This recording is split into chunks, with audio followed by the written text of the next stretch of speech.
Yes, Disney is about to take another shot that may go their way or it may not. We're talking about Pixar putting their movies back in movie theaters again. And you could say, well, why would that possibly be a bad thing?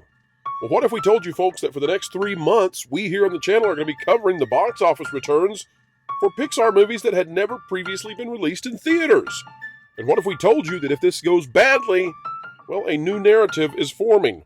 It's chance number 2, 3, and 4 for Disney to redeem itself. Can they do so before Inside Out 2? We'll tell you all about it and the overall strategy right now.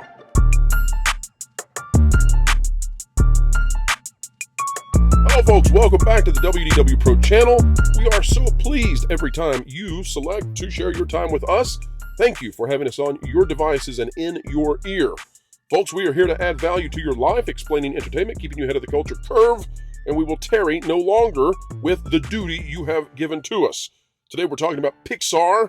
We're talking about 3 films that were Disney Plus exclusives. We're talking about Soul, Luca, Turning Red, all coming to theaters for the very first time. And in doing so, despite the fact they might give some little jolt to the theaters, well, there's a good chance that audiences won't come back. And that's a problem. Panel, let's get started. We're talking about, of course, Disney is now putting itself in danger, perhaps, when it comes to putting Pixar back in theaters. Let's see how this is. Devin Kogan, the author here at Entertainment Weekly. Disney is finally giving 3 streaming-only Pixar movies a theatrical release. Soul, Turning Red, and Luca are finally coming to movie theaters in 2024 after Disney previously dumped them on Disney+. Why are we talking about this when it came out on December 5th in terms of the article? Well, because today is the first day that you can pre-order tickets for Soul. Here's the article. Disney is finally giving 3 streaming-only Pixar movies a long-overdue theatrical release.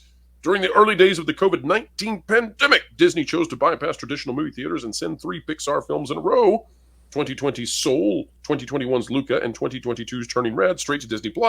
Now those 3 films are finally headed to theaters, opening in early 2024, and what I would suspect is probably a passion play where they want to attempt to garner praise from the Pixarites. Tickets go on sale today, and a Disney press release says the move will allow families to see these films the way they were meant to be seen. Soul will debut January 12th. 10 days from now, Soul will be in movie theaters, Turning Red on February 9th and Luca on March 22nd, all as a lead-up to Pixar's next release, Inside Out 2. In typical Pixar tradition, each release will also be accompanied by a short film. Now, we have been talking, of course, earlier in the show about the death of theaters and how badly theaters need content in 2024, how they will not receive that.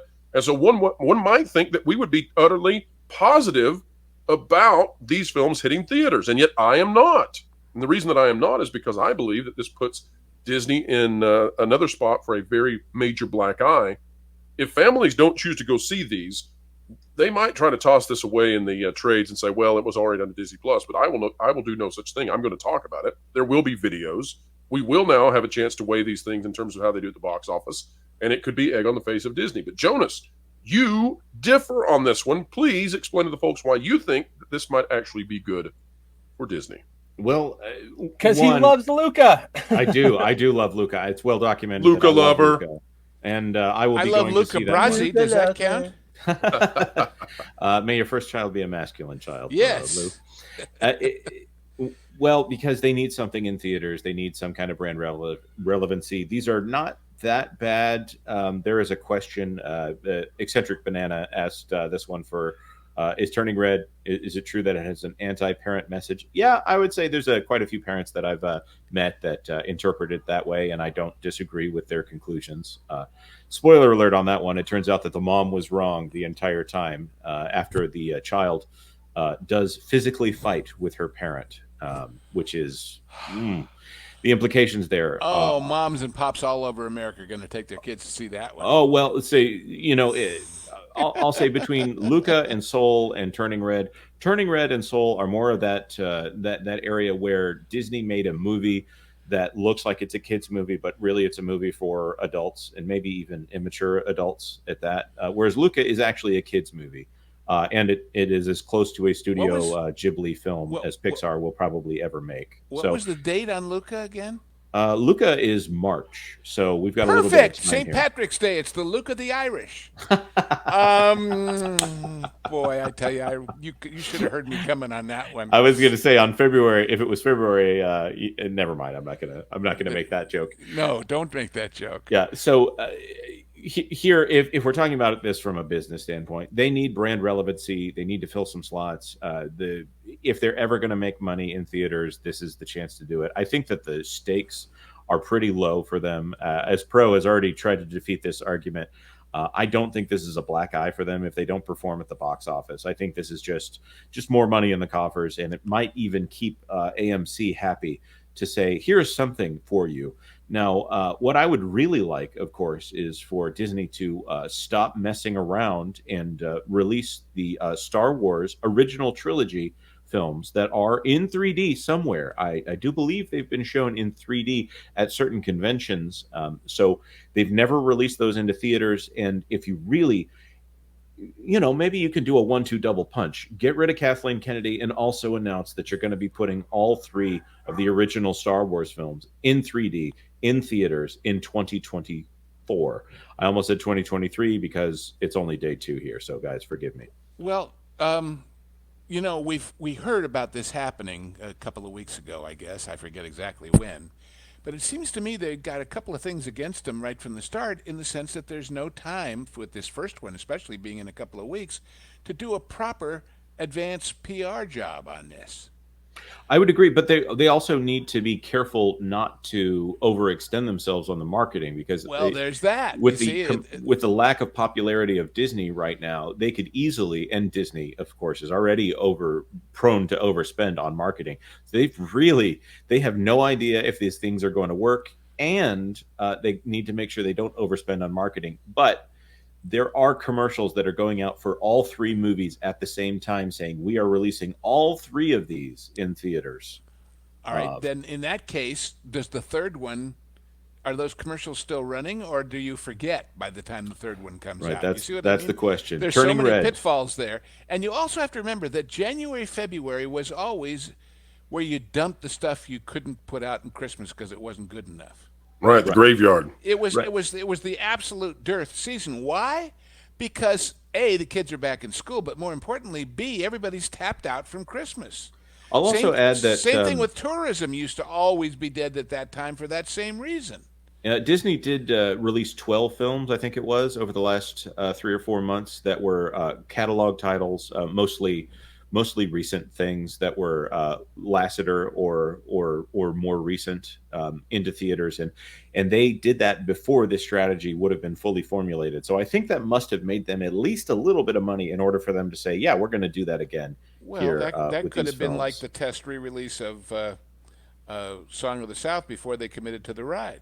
Yeah, that's a very good point. Let's put Spencer. Let's put Spencer in charge of being the referee here. Spencer, you're the judge. You get the final say. Should Pixar do this, or is this a little too risky? So, I'm gonna thread the needle here because I'm of 2 opinions. On one hand, I am of Jonas's opinion, where in terms of money, in terms of box office, toast, vanilla. In terms of that, I think it is easy money for them to just go, bring it back. We'll take home 20,000. Pick a side, Spencer. Pick a side. I'm trying, but I think in the long run, it's a reputational damage to Disney, because how does anybody see this as anything other than a desperation play, right? Like this is a desperation play for more money following a year where they just ate it. I don't think this is we're respecting the creators now because you've had years to do this. So I think while it'll get some money in their coffers, I think in the long run, it's going to be not a huge black eye, but it's going to be a stain on their shirt. It's definitely going to be a stain on their shirt. Yeah, but who cares? You care. I care. Right. People who comment on the media care. But that's the unfortunate part. Joe out there, does he care if it's look, this is the equivalent of when we were joking about them looking in the couch for more coins to pay the Hulu bill. This is hey, we got something. It's already done. Sure. It won't cost us much to sell it. We might make a few bucks. If we can pay off half of one of the millions that's going to build that Universal Park that's going to clean our clock, so be it. Let's get the money. But my only fear is it might be Solo, not a Star Wars. That could also Solo be that it. Yeah. That it's a problem. That could damage it, but too. That's when you say, well, yeah, but it was the off season and we didn't spend a lot on marketing it, and we were just doing it because we wanted to give our fans a chance to see. And that's definitely. Darn it, Jonas, you've converted Lou. That's definitely where I think they'll go. But I think in the sort of reputational sense, Lou, your analogy was like perfect. Where we found this thing in the couch, let's put it on sale. Like, we'll sell it because we just have it, and maybe somebody will buy it or not. That's fine for like a one-off thing, but if we keep doing this and we start seeing like, you're selling the thing under your couch because the thing the statue you built isn't selling, like, what is this?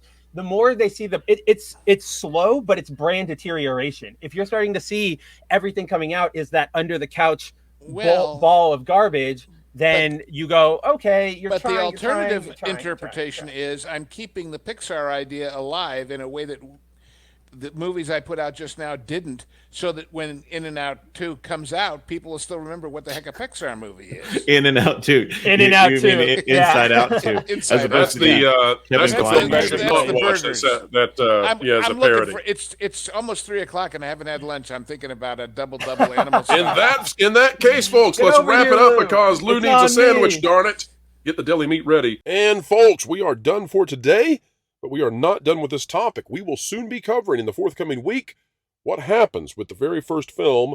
There are those who clearly say that even if it does poorly, it's still pennies in the pocket of Disney, and so, therefore, it's good. There are others who claim that this is not a good thing, especially if it creates negative headlines.